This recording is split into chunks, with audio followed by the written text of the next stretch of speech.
My name is Sabrina, and at 35 years old, life had dealt me a cruel blow 5 years prior when my beloved husband, Ethan, passed away unexpectedly. That day remains etched in my memory as the absolute worst, and even now, a phantom limb of longing sometimes jolts me awake, my hand reaching across the cool, empty expanse of the bed beside me.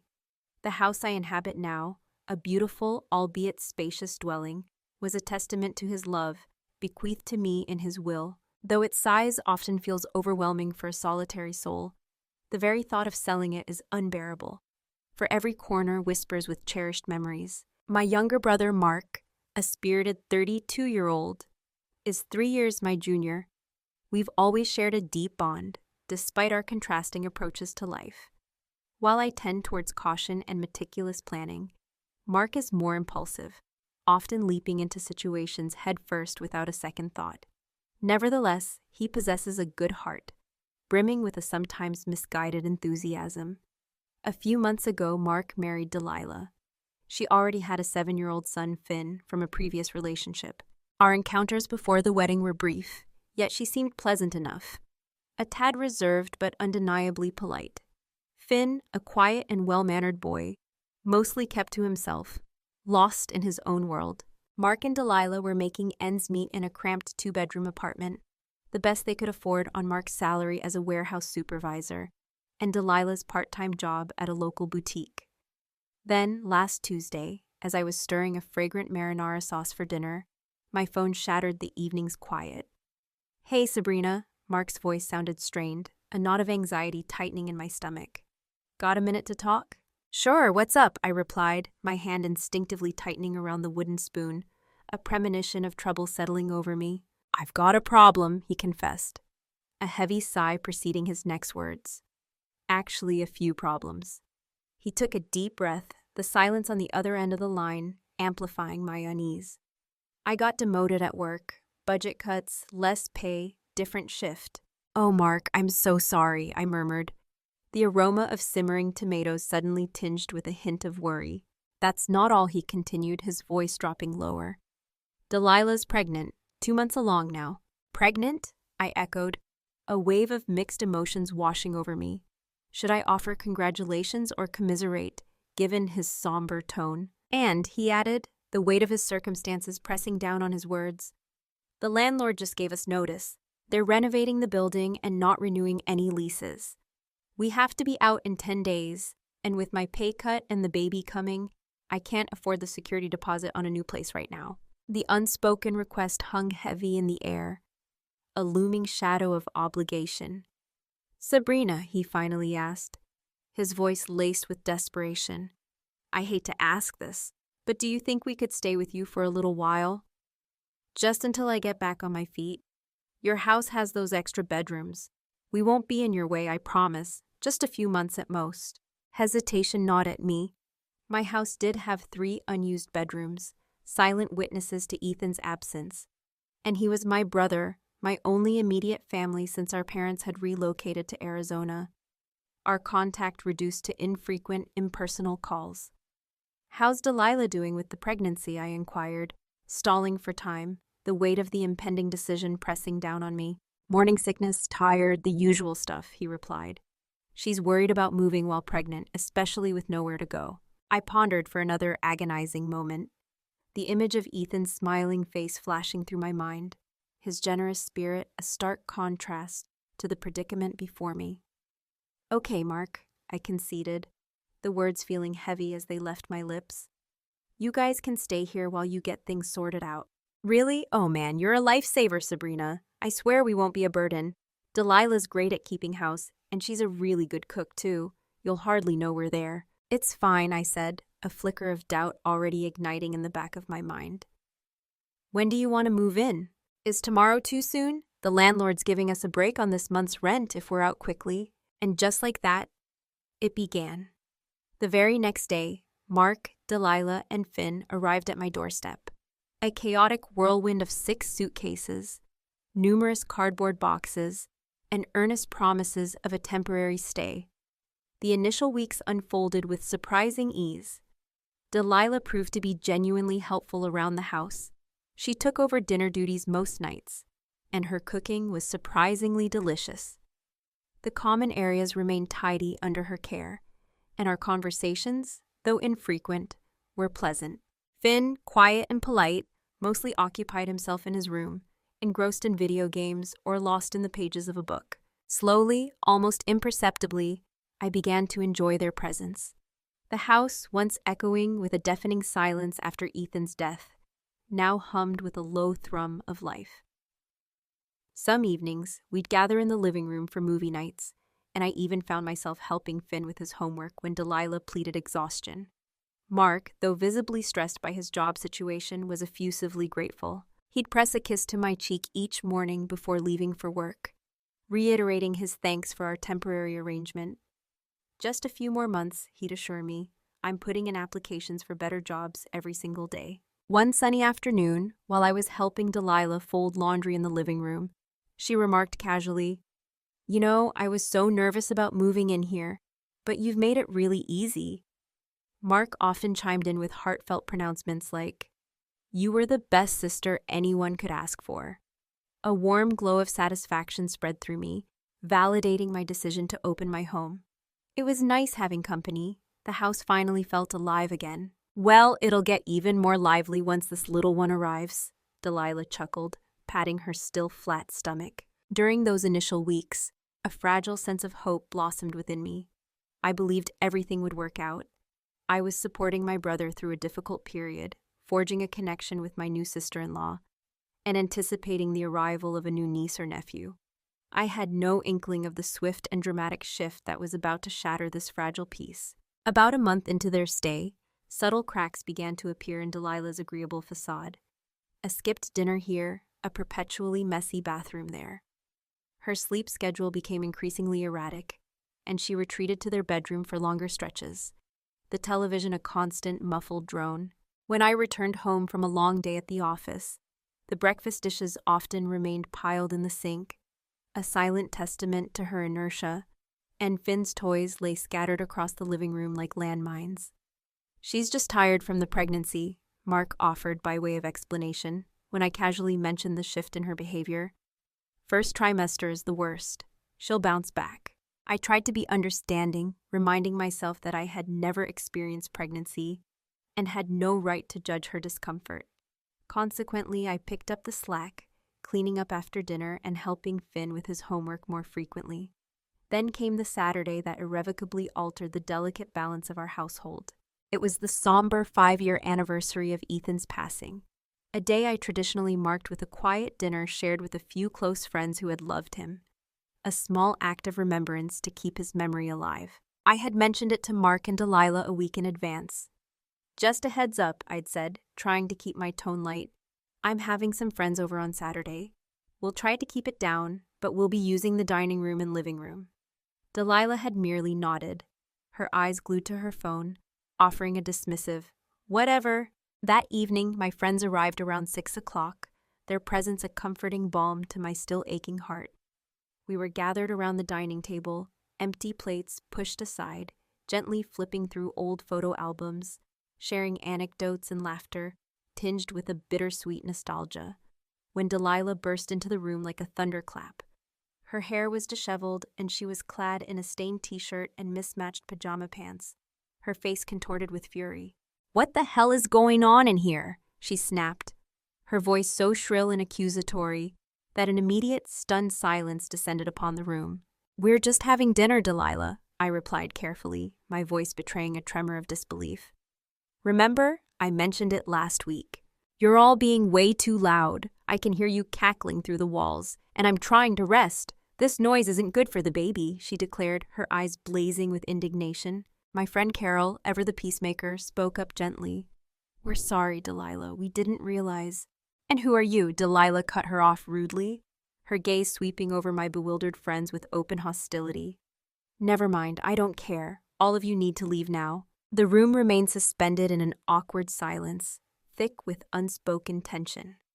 My friends exchanged uncomfortable and confused glances, their expressions mirroring my own shock and mortification.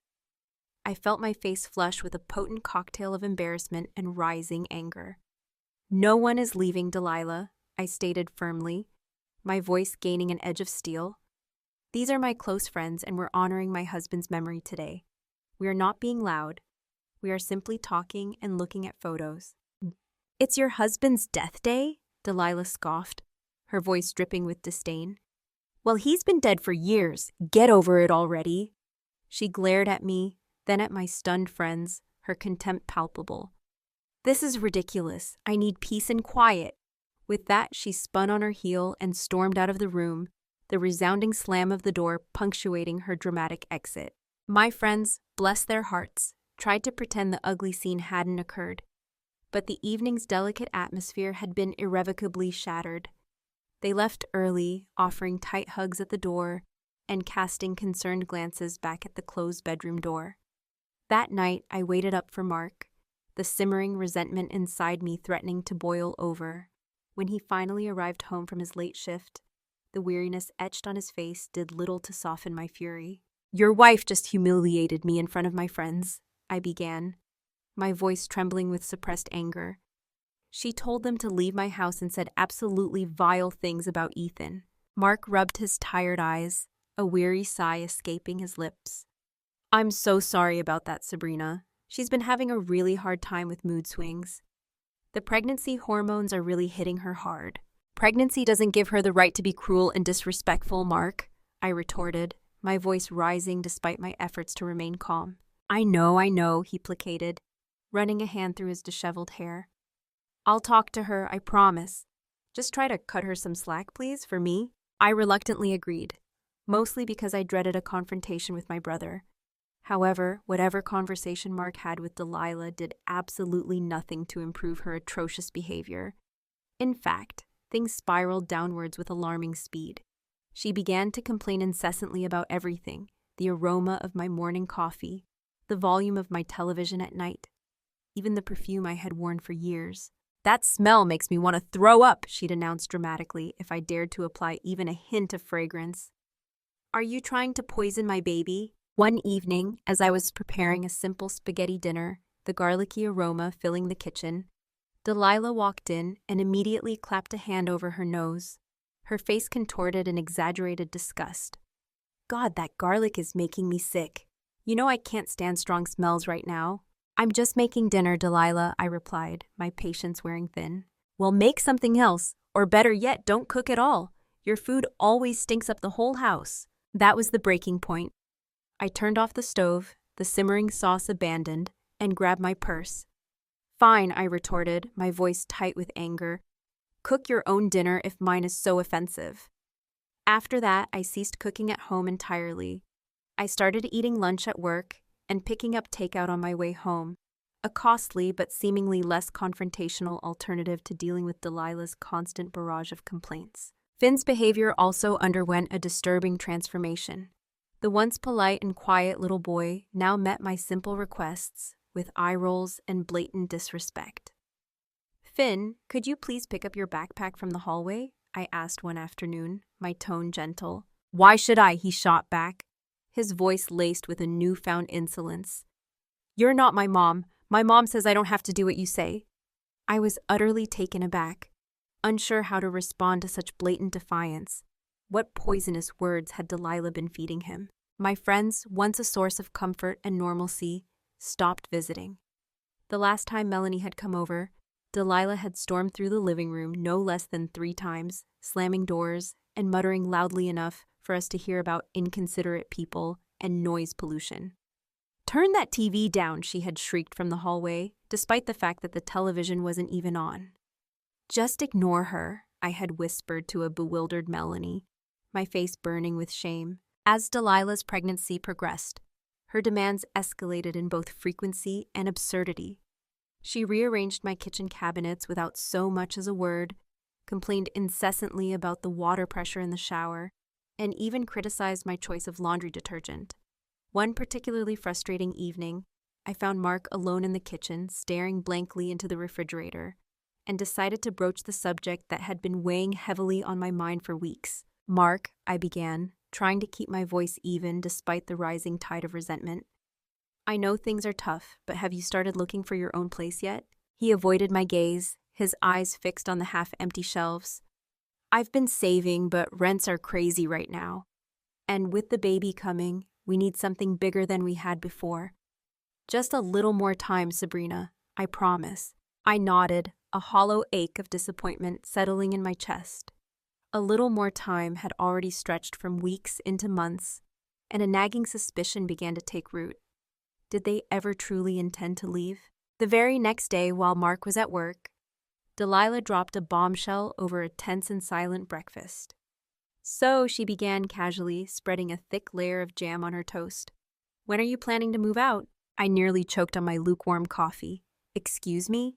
"This house," and she stated matter-of-factly, as if discussing the weather. "Mark says we'll need the extra bedroom for the baby. Your room would be perfect for a nursery." And in that chillingly casual pronouncement, the horrifying truth dawned on me. This wasn't just about temporary hardship. This was a calculated takeover. I stared at Delilah, my mind reeling, trying to process the sheer audacity of her words. "I am not moving out of my own house," I finally managed to stammer, the incredulity evident in my voice. She laughed, a short, dismissive sound that sent a shiver down my spine. "This isn't your house, Sabrina. It's Mark's house. He inherited it from your grandparents. He's just letting you stay here temporarily because you were going through a hard time after your husband died. But it's been 5 years, time to move on." I was utterly speechless, the blood running cold in my veins.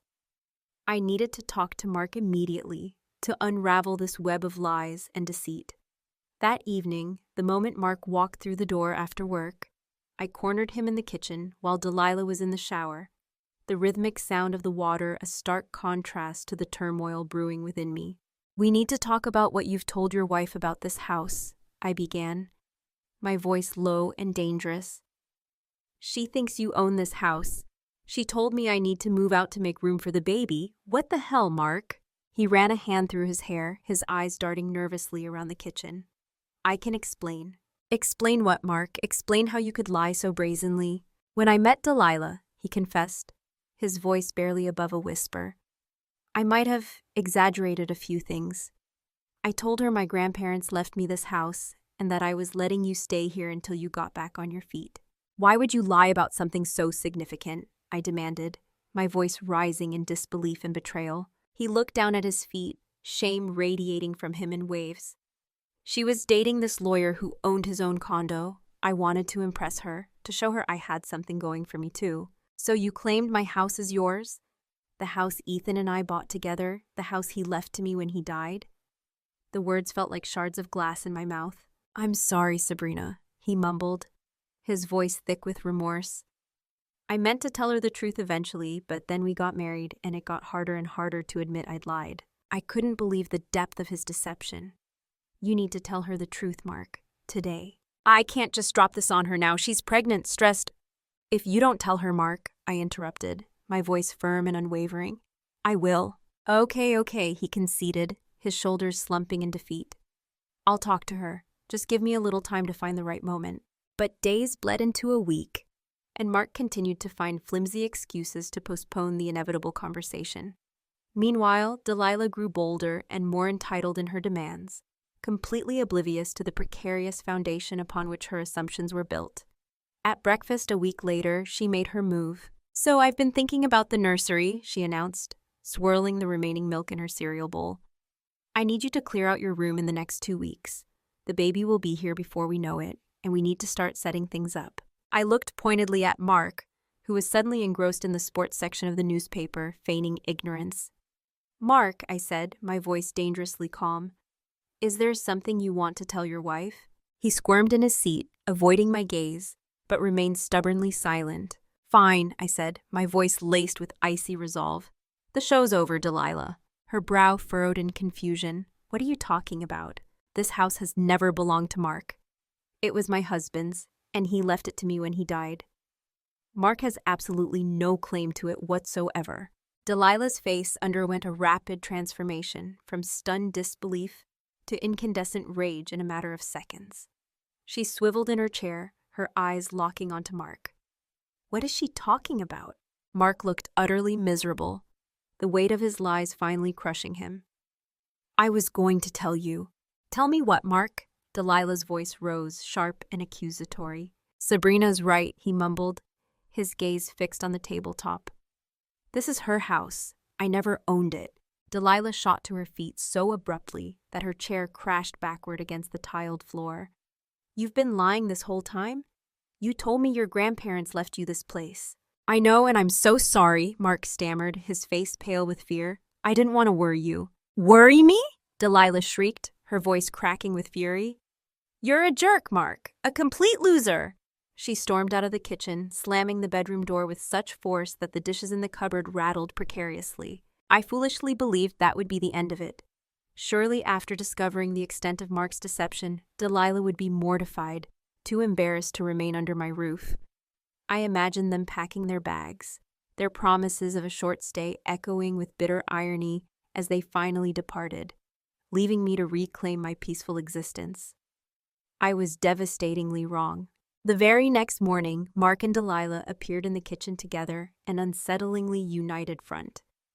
They sat across from me at the table, their expressions oddly determined. Mark cleared his throat, the sound heavy with false bravado. Sabrina, he began, we've been talking and we have a proposal. We think you should sell this house. I nearly choked on my coffee for the second time in as many days. Excuse me. It makes sense, Mark continued, as if presenting a perfectly reasonable business proposition. This place is way too big for just one person anyway. With the money, you could buy 2 smaller places, one for us and one for you. I couldn't help it. A harsh, incredulous laugh escaped my lips. You have completely lost your minds. I am not selling my house. But I'm your brother, Sabrina, Mark pleaded, his voice taking on a wounded tone. Family helps family. I have helped you, I shot back, my anger finally reaching its boiling point. I let you move into my home when you had nowhere else to go. I paid for all the utilities and groceries for 6 months while you contributed absolutely nothing. I put up with your wife's atrocious behavior. I turned to Delilah, my gaze unwavering. And now you want me to sell my house so you can have your own place? Are you kidding me? Delilah's face twisted with fury, her eyes narrowed with venom. You've been nothing but difficult since we moved in. Always complaining, always making me feel unwelcome in my own home. It's not your home, I shouted, finally losing all semblance of composure. That's the whole damn point. Delilah burst into dramatic tears, pulling out her phone with trembling hands. Mom, you need to come over here right now, she sobbed into the receiver. They're being horrible to me. I need your help. That was the absolute last straw. No, I stated firmly, my voice ringing with finality. No one else is coming to my house. In fact, I want all of you out today. I'm pregnant, Delilah wailed, her tears flowing freely now. You can't throw a pregnant woman out on the street. You have a mother you can clearly call for help, I retorted, my voice cold and unforgiving. Go stay with her, you heartless thing, Delilah screamed after me, her words laced with self-pity and indignation. After everything we've done for you, what exactly have you done for me? I asked, a sudden chilling calm settling over me amidst the chaos. Besides insult my friends, criticize my cooking, complain about my perfume, teach your son to disrespect me, and try to take over my house. Mark finally stepped between us, his face a mask of desperation. Sabrina, please, we just need a little more time. You've had 6 months, Mark, I said, my voice flat and resolute. I'm done. Pack your things and be out by tonight. The ensuing scene was the ugliest imaginable. Delilah's histrionic screaming and crying, Mark's pathetic pleas for more time, Finn running around in a state of bewildered agitation, adding to the cacophony. But I stood firm, my resolve hardened by their blatant entitlement and deceit. By nightfall, they had loaded their meager belongings into Mark's aging sedan and a beat-up pickup truck borrowed from a friend. As their taillights disappeared down the street, I felt an overwhelming mix of relief and profound sadness. How had things gone so wrong between my brother and me? That night, I dialed Catherine's number, my former mother-in-law. We had maintained a close relationship after Ethan's death, and her wisdom and unwavering support had been a lifeline during my darkest days. Change the locks, she said immediately after hearing my tumultuous tale, her voice sharp with concern. And get security cameras installed. I don't trust that woman not to try something stupid. Heeding her advice, I called a locksmith the very next day, and a security system was installed shortly thereafter. It felt like an excessive measure at the time, a fortress against a threat I hoped would never materialize. Little did I know how prescient Catherine's warning would prove to be. 2 weeks after the tumultuous eviction, I had to embark on a 3-day business trip, a necessary obligation that filled me with a gnawing anxiety. Leaving the house empty felt unsettling, a stark reminder of Ethan's absence. However, the newly installed locks and security cameras offered a modicum of reassurance. I could monitor the camera feed remotely from my phone, a digital tether to my sanctuary, which provided a fragile sense of peace. The first day of my trip passed without incident. The second day, however, during a crucial meeting, my phone began to buzz insistently with security alerts, vibrating urgently in my hand. Excusing myself with a tight knot of apprehension in my stomach, I slipped out of the conference room and frantically checked the live footage. There they were, Mark and Delilah, brazen as you please, standing on my front porch, a haphazard collection of luggage piled around their feet. Mark was attempting to insert my old house key into the lock, his brow furrowed in concentration, while Delilah stood a few feet away, her arms crossed, a smug look on her face, her pregnant belly now undeniably prominent. When the key stubbornly refused to turn, Mark resorted to jimmying the door with what looked like a credit card. It was at that precise moment that the piercing shriek of the alarm system shattered the suburban quiet, sending them both scrambling back to their car, their faces masks of startled panic, abandoning their suitcases in their hasty retreat.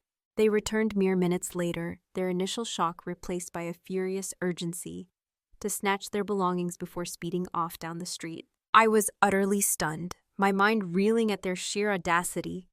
They had actually attempted to break into my home.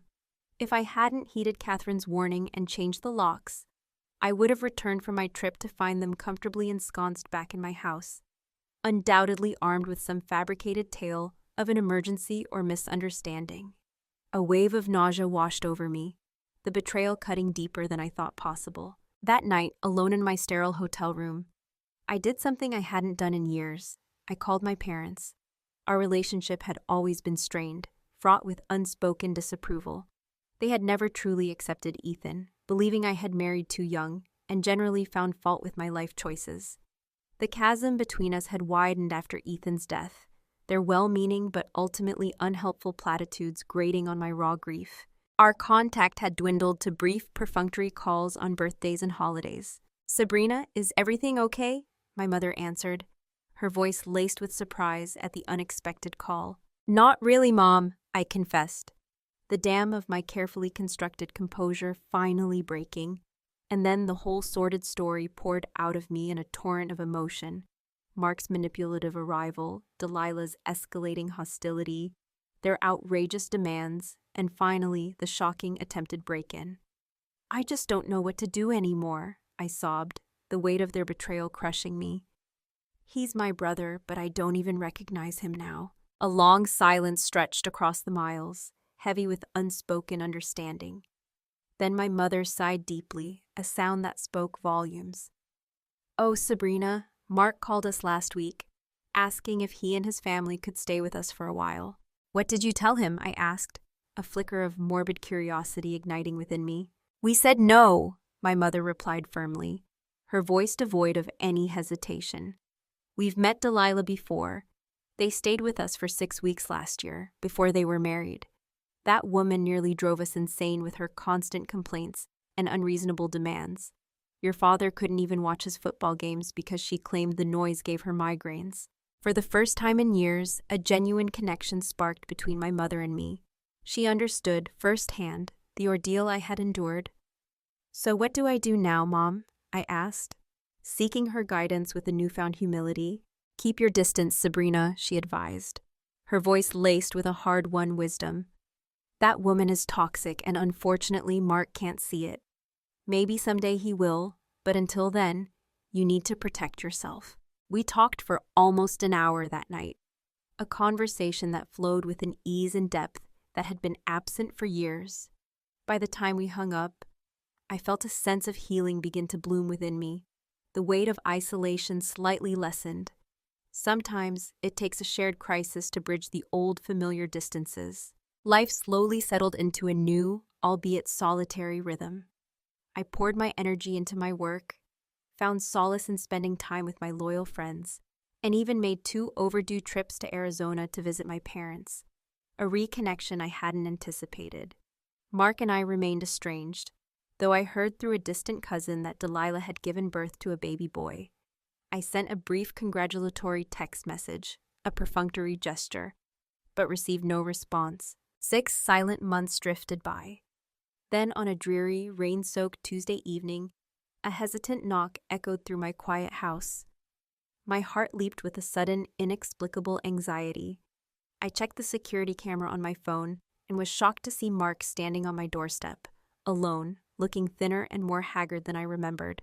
The vibrant spark that had once characterized his eyes, now extinguished. I opened the door cautiously, the chain still latched. "Mark?" "Hey, Sabrina." His voice was rough, as if unused for a long time. The familiar cadence tinged with an unfamiliar weariness. "Can I come in just to talk? I promise." Reluctantly, I unlatched the chain and allowed him entry. We sat at the kitchen table, the same spot where so many dramatic and hurtful scenes had unfolded months prior, the silence between us thick with unspoken regrets. "I'm getting divorced," he blurted out without preamble, his gaze fixed on his hands clasped tightly in his lap. I caught Delilah with someone else, her ex, Finn's dad. Turns out they've been seeing each other the whole time. "Oh, Mark," I murmured, a wave of unexpected sympathy washing over me despite everything. He let out a bitter, humorless laugh. "Don't be. It gets better. I did a DNA test on the baby. He's not mine." I didn't know what to say, the sheer magnitude of his betrayal and heartbreak leaving me momentarily speechless. I simply reached across the table and squeezed his hand, a silent offering of support. "There's going to be a trial soon," he continued, his voice raw with anger and pain. "She's demanding alimony and half of my savings. Can you believe that? After what she did?" He shook his head, a picture of utter devastation. "Sabrina, I know I have absolutely no right to ask this. Not after everything, but I need a place to stay. Just until the divorce is final. I've been sleeping on a friend's couch, but I can't keep imposing." Every fiber of my being screamed no. After the lies, the manipulation, the attempted break-in, it would have been perfectly reasonable, even justifiable, to refuse. But looking at my brother, stripped bare of his bravado, broken, humbled, and utterly alone, I couldn't bring myself to turn him away completely. "You can stay in the guest room," I said finally, my voice betraying a weariness that went beyond physical exhaustion. But there are ground rules this time. The divorce trial was a messy public spectacle. Delilah arrived each day with strategically puffy eyes and a dramatic narrative of emotional abuse at the hands of Mark and me. She played the victim with Oscar-worthy conviction, weeping about how unwelcome and stressed we had made her feel during her delicate pregnancy. I was there to support Mark, a silent witness to her calculated performance. To my surprise, my mother flew in for the trial, her presence a solid anchor in the storm. Even Catherine, fiercely protective of me, showed up to testify about the day Mark and Delilah had attempted to break into my house, her testimony a stark counterpoint to Delilah's fabricated victimhood. When Delilah's lawyer attempted to paint her as a mistreated guest in my home, Catherine stood up, her voice ringing with righteous indignation, and declared, "If she was so mistreated, why did she live rent-free in Sabrina's house for 6 months? And why did she try to break in after being asked to leave?" The judge, unimpressed by Delilah's theatrics and swayed by the mountain of evidence against her, the irrefutable proof of her affair, the damning DNA test, and the undeniable security footage of the attempted break-in, swiftly granted the divorce and denied her audacious demands for alimony. Mark has been living with me for almost a year now. Slowly, painstakingly, he is piecing his life back together, working diligently, saving for his own place, the impulsive recklessness of his past seemingly tempered by the harsh lessons he has learned. We have fallen into an easy rhythm of quiet coexistence. He respects my space, contributes fairly to the household expenses, and is, for the most part, the kind, good-hearted brother I have always known and loved, the one whose flaws I could overlook with a familiar affection. Last night, over a simple dinner I had cooked, no garlic, he mentioned that he had met someone new. "She's nice, Sabrina, really nice. Not like Delilah at all. I think you'd like her." I smiled, a genuine smile that reached my eyes. "I'm sure I would. I was wondering if maybe I could invite her over sometime, just for dinner or a movie night." I nodded, the warmth of his tentative happiness a welcome change. "That sounds great, Mark, but," I added, my voice gentle but firm, "I want to be clear about something." "What's that?" he asked, his brow furrowing slightly. "If things get serious between you two, I'm happy for you. Truly. But she won't be moving in here. I've learned my lesson about that." He laughed, a genuine, heartfelt laugh that I hadn't heard in what felt like an eternity. "Don't worry, Sabrina. I've learned my lesson too. The next time I live with someone, it'll be in my own place, with my name on the deed." We clinked our water glasses together in unspoken agreement. It felt good to have my brother back, to know that we had weathered the destructive storm of Delilah and emerged, scarred but stronger, on the other side. And while I can't predict what the future holds for either of us, I know one thing with unwavering certainty. This house is my sanctuary, built on love and memory, and I will never again allow anyone to make me feel unwelcome within its walls. Valuable lesson. Boundaries are not walls. They are lines we draw to protect our well-being and the integrity of our personal space.